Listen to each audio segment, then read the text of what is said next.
بسم الله الرحمن الرحيم الحمد لله والصلاة والسلام على سيدنا رسول الله وعلى آله وصحبه ومن والاه. Welcome everyone to our open forum of question and answer, and alhamdulillah, this is the first time that we do this also with the name of our new institution, Beit al-Fatwa. I'm going to be recording question by question on my end so that the final product will have the individual questions isolated, inshallah. And let us begin. Question: is it allowed to touch one's spouse after they pass away, or are they no longer a mahram? What about washing your spouse's body? So, well, those are two separate issues. The first issue is that it's allowed for a spouse to, say their final goodbyes to their deceased spouse, to kiss them on the forehead, to see them, that aspect, there's not a problem with that whatsoever. As far as washing, the default rule in the Sharia is that men are meant to wash men and women are meant to wash women. There is a difference of opinion, but it's a small difference of opinion, if a man can wash his deceased wife, etc. But the vast majority of the jurists say that that can't take place. But there is a difference of opinion. And the people that hold the difference of opinion, they cite the story of Imam Ali alayhi salam, because he washed Lady Fatima alayhi salam when she passed away. And of course, Imam Ali alayhi salam, without doubt, is an authority, and his actions are an authority, are a hujjah for us.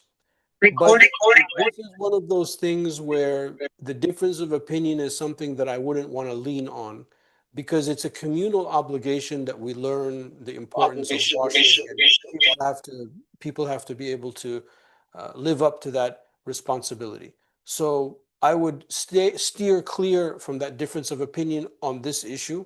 I would respect the fact that when there's a death in the relationship, that a wife wants to say goodbye to her husband and vice versa, but I would really want to rely on the community to come up with the necessity of having, the same gender wash the same gender. Wallahu a'lam.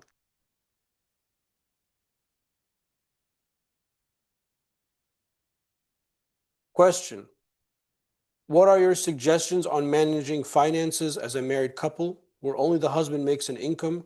What are the rights and responsibilities of each person in this regard? So this is not so much Islamic law and, right and wrong and, that kind of thing, as much as it's about what we say bil ma'ruf. I mean, what is going to be normal, customary, what makes sense, what is fair, what is equitable, and that's something that each couple has to determine. There are no rules about that. I mean, I know there are some people, when I grew up, and older generation type of people, where they're very conservative and the wife doesn't know anything, and I don't see that necessarily as being very compatible for our day and age and our cultural circumstance. So it's something that has to be mutually agreed to. And the rules and responsibilities, the division of labor, is also something that has to be agreed to. Because if we're speaking about it technically, technically a wife really doesn't have to do much. There's not really many rules and responsibilities that she has to have at all. And that also is not practical. I mean, you can't just go with that, what I just said, and be like, that's the norm, the way that we're going to run our house. And so these things are done by negotiation. And it's hard for me to answer with one thing and say this is the way it should be done, other than to say it needs to become a process. But I would remind us, myself and you, that the Prophet sallallahu alaihi wasallam said, "An-nisa'u shaqa'iqur rijal." Women are the partners of men, and therefore this is not meant to be a relationship of abuse, not meant to be a relationship in which someone feels threatened, but rather this is a relationship, as the Quran tells us, that's built on love and mercy. And therefore, this type of negotiation and type of agreement needs to be something that's done with those principles. Wallahu a'lam.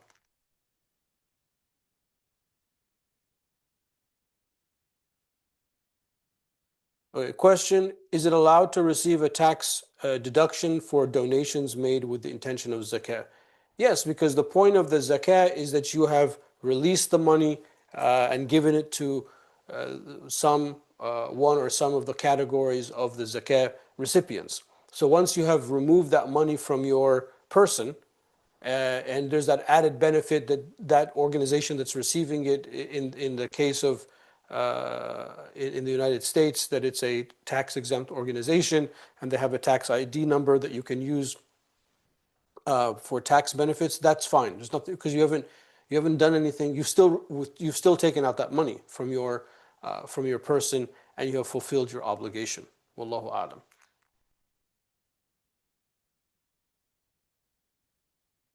Okay, a question: what is owed to the in-laws? To what extent should you seek their advice and follow their direction and requests?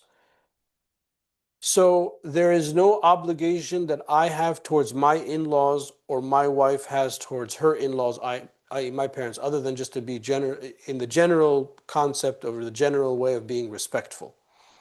Now, that might sound a little bit harsh, but the way the question is what are the responsibility? What is it? The question exactly is what is owed. That's what's owed. And maybe a second thing I would add to that is you don't want to block the relationship of your spouse and their parents, because sometimes that happens, because oftentimes with in-laws there's a lot of tension for a whole host of reasons, and that tension that I perceive between me and my in-laws, almost sometimes I am nonverbal communication to my spouse that oh, your parents are dramatic and there's always tension and we need to distance ourselves, and in some way, shape, or form I'm almost implying that there should be a separation of relationship between my wife and her parents. So that's a problem. So I have no right or authority to do that, to block my wife from being good to her parents, because that's a universal obligation that comes from the Quran, and vice versa. But I don't have to do that to my in-laws, and my wife doesn't have to do that to my parents, other than just to be respectful, not rude. So that's like a default rule, kind of a rule of thumb to keep in mind. Now, a lot of times the in-law relationship can be very abusive, and there are certain cultures in which I've observed when people come and ask me this question where it can be very, very abusive. So that's also something that we want to keep in mind, and that's why I began answering the question the way I did, is to emphasize that you don't really have to do anything. You don't have to, other than being generally respectful. It's your spouse's parents. So your spouse has the family obligation, the obligation to be good to their parents, etc. As far as seeking advice or listening to them, again, within reason, if their advice is sound and good and helpful, by all means, there are many people that are blessed with parents and in-laws that are wise and their counsel is useful, etc., and helpful. And that would be a wonderful scenario if the whole family is coming together.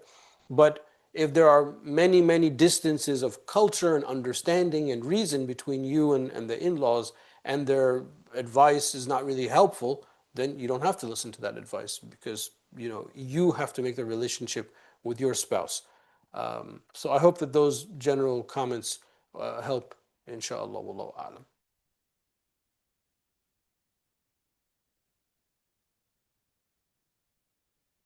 Okay, questioner is asking, how precise do we have to be when finding the qibla? Is there any leeway that is accepted?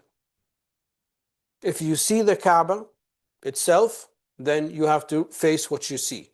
So that would be for somebody that's in Mecca or in the Haram area, because it's something that's perceivable. For obviously, short of that, which is pretty much everybody else, we have a leeway that goes from where the ear begins on one side of your face to where the ear begins on the other side of the face. You have this much leeway, because if the qibla was directly facing the camera, like this, I'm facing the qibla, like this, my face is facing the qibla, like this, my face is facing the qibla.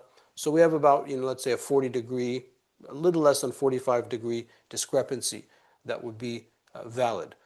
Because Allah Ta'ala tells us, فَوَلُّوا وُجُوهَكُمْ, so place your face and face the Kaaba with your face. So the face in the Sharia is defined as where the ear begins on one side of the head to where the ear begins on the other side of the head. So we have some leeway inshallah, in that regards. Wallahu a'lam.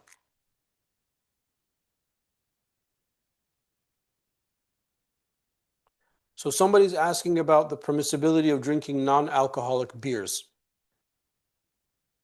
If there's 0% alcohol, like there's no alcohol whatsoever, then that's going to be obvious. There's no problem with that. The issue comes in when there is a small percentage of alcohol. And this is where a lot of the modern jurists find a difference of opinion.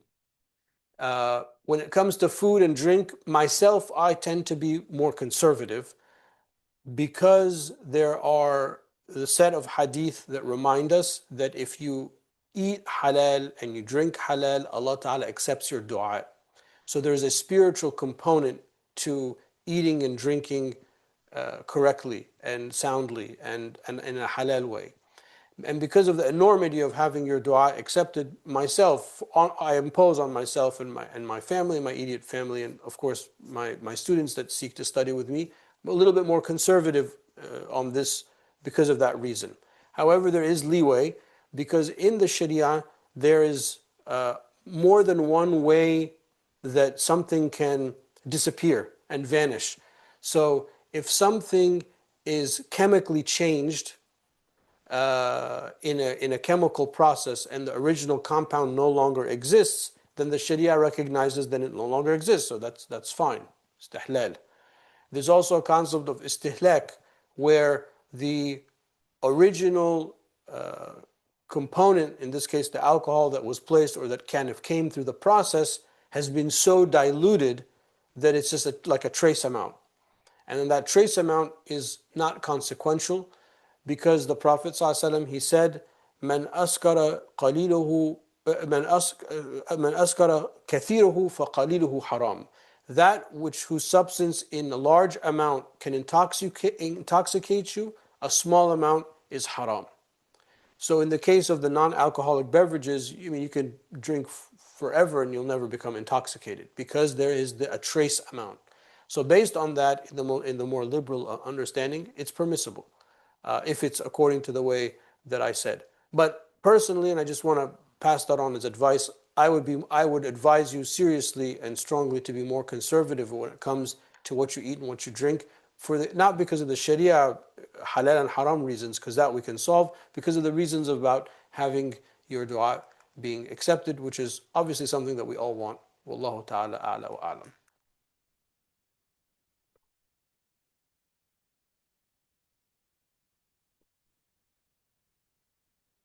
Okay, so somebody's asking about if zakah is due on money held every year. So if I'm about to pay zakah in this month, do I calculate based on my balances from this month last year? So it doesn't include anything that was gained within the last year. So the zakah money, there are a couple of conditions for the zakah. The first is that you have reached the nisab, which is the minimal zakatable amount. And on the Beit al-Fatwa website, we have a tool that just gives you the live price of gold as calculated in the zakat amount, 85 grams of gold, and the dollar value of that. If you have that amount and more, then you start the calculator. So it's not just holding the money for a year. You have to reach that number first, that number or above first.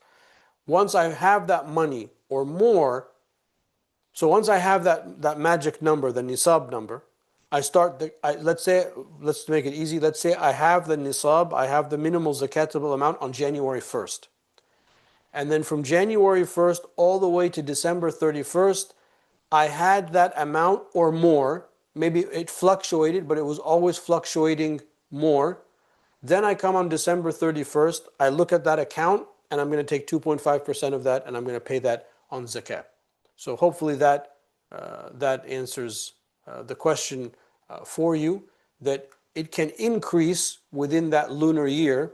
Obviously, the timing is the lunar calendar, lunar year, which is a little bit, just 11 days less than the solar calendar, but still, I want to state that as well. It can fluctuate as long as the fluctuation is above the minimal zakatable amount, which is the nisab. Wallahu a'lam.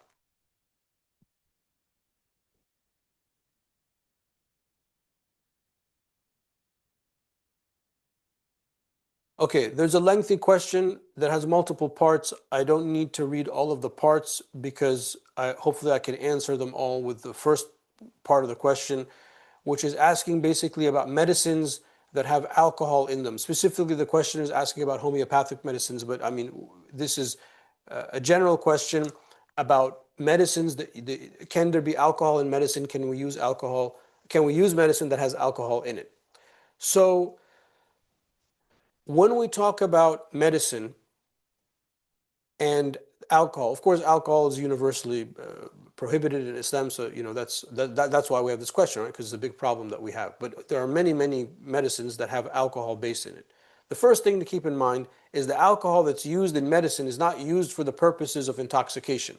It's used in the purposes either because it has some type of effect on pain relief, or it has, in the case of the homeopathic remedy, it has some effect on the extraction of the original substance.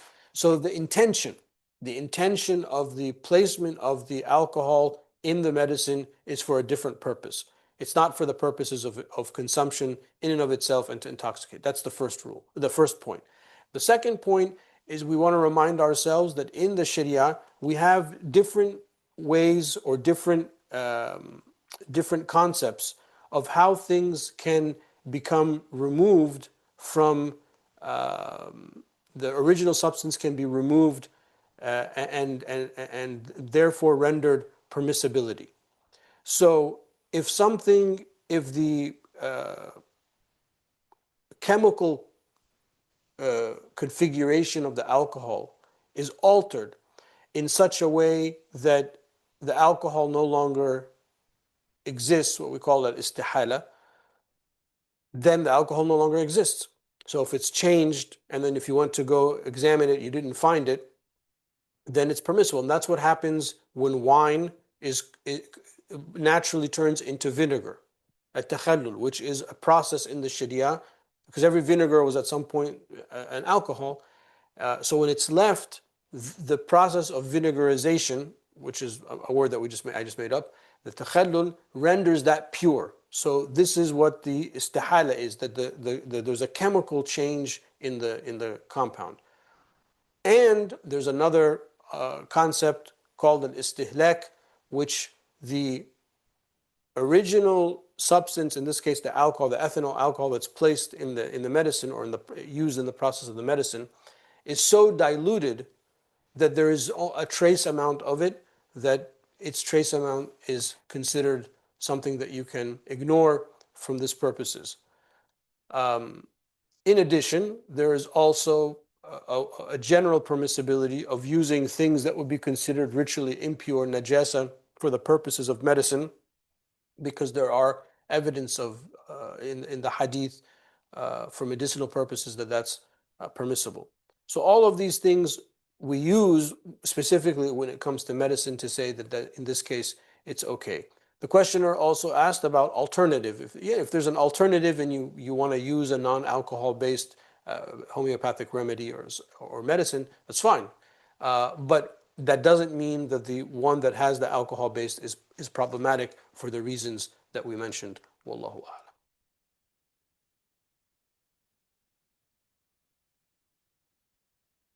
Okay, a couple of extra questions that came on the chat. Let me turn to those. So the question is about hair extensions for women and fake eyelash extensions. Of course, we have the general hadith in which the Prophet ﷺ cursed the woman who uses extensions, and that's why there's always this question: what does that hadith mean? So first, let's bifurcate the hair extensions and the eyelashes extension. The jurists understood the prohibition of the hair extension being for women who are not married, for a whole host of purposes, and changing their natural look and whatnot. In other words, another way of saying it is that a woman who is married with the knowledge and permission of her husband can use hair extensions. So the prohibition in this case is for women that are not married. As far as eyelash extensions are concerned, there is no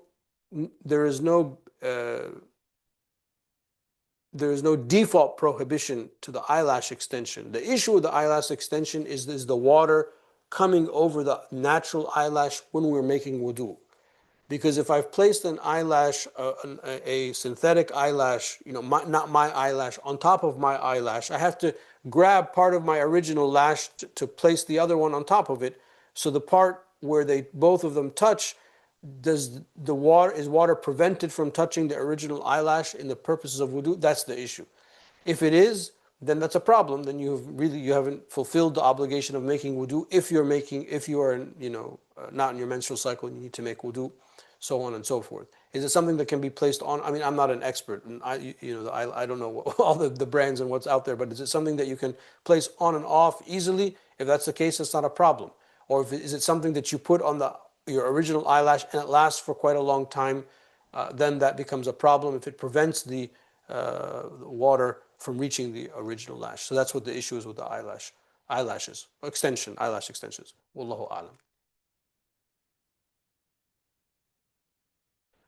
Okay, question. With the world going in the direction that it is, what can we do?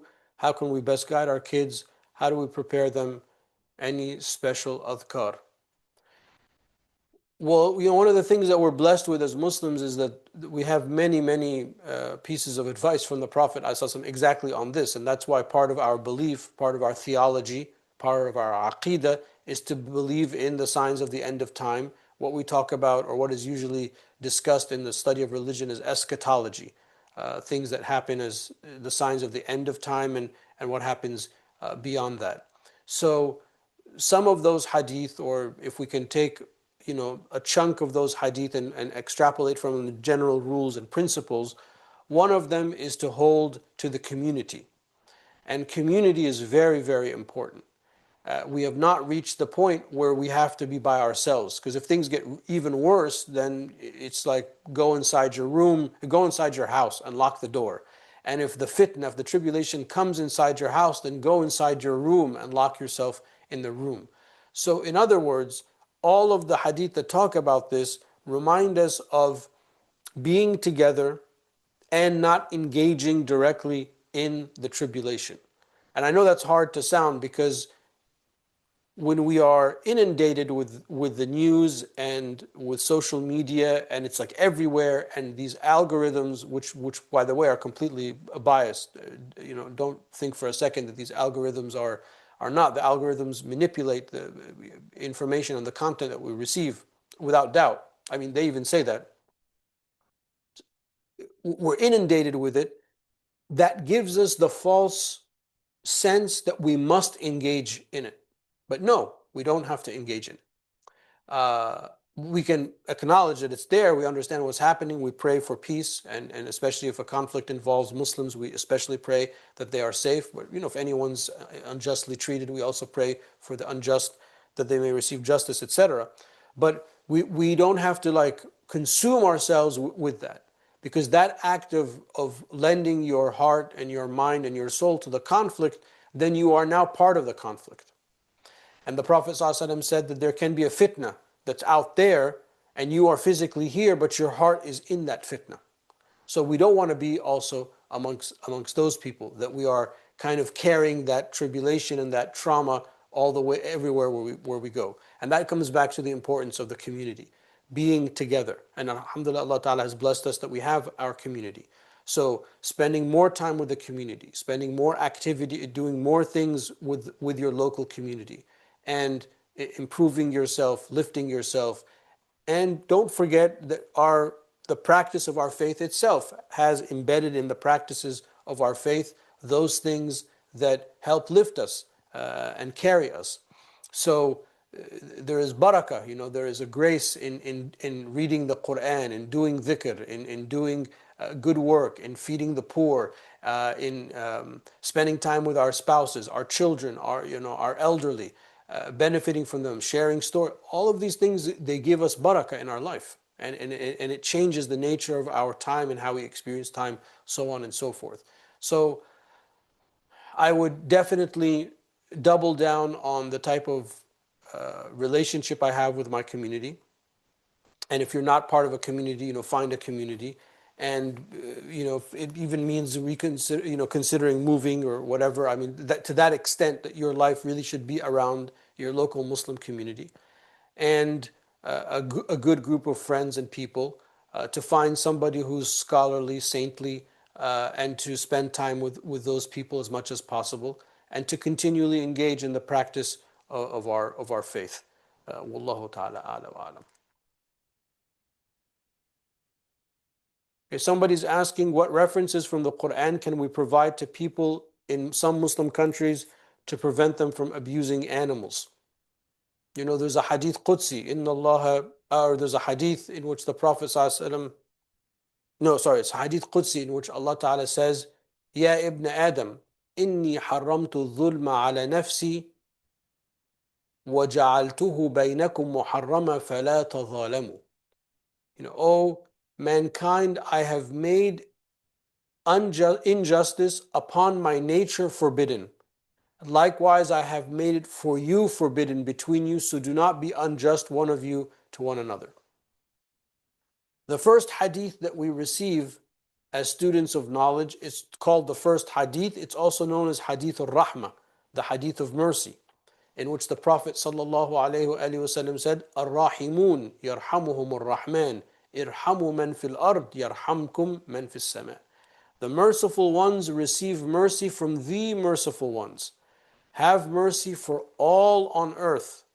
You shall receive mercy from the one who is in the heavens. And the reason it's the first hadith that we receive from our teachers and then we pass on to our students is that this is the essence and the core of our entire faith, which is to be people of mercy.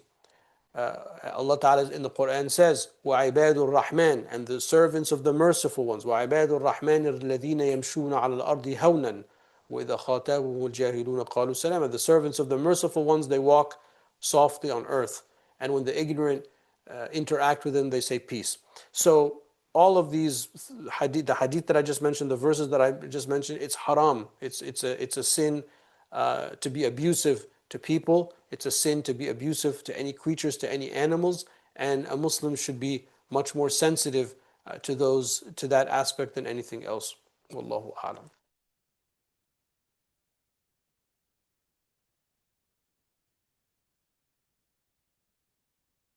Is there a hadith? The question is there a hadith which states that we need to close blinds every night? And if yes, is it applicable to the living room or only the bedroom? Thank you.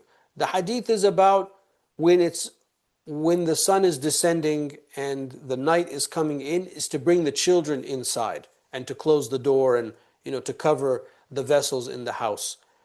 Only for that portion of the evening. So let's say like 5-7 minutes before Maghrib, and then Maghrib comes in, and then you pray Maghrib, and then it's over.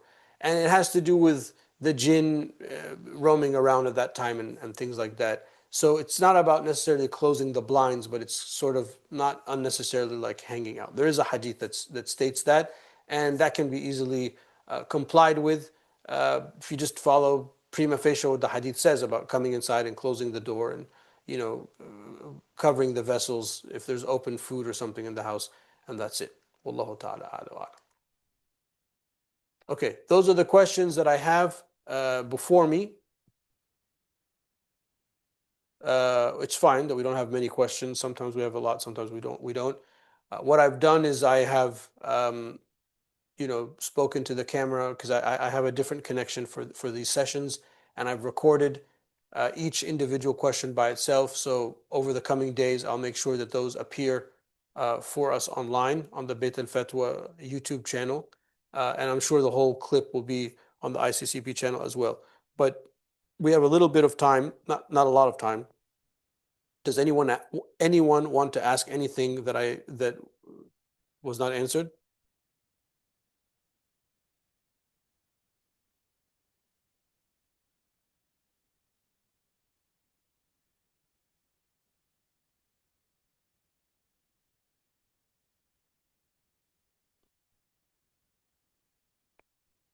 Okay.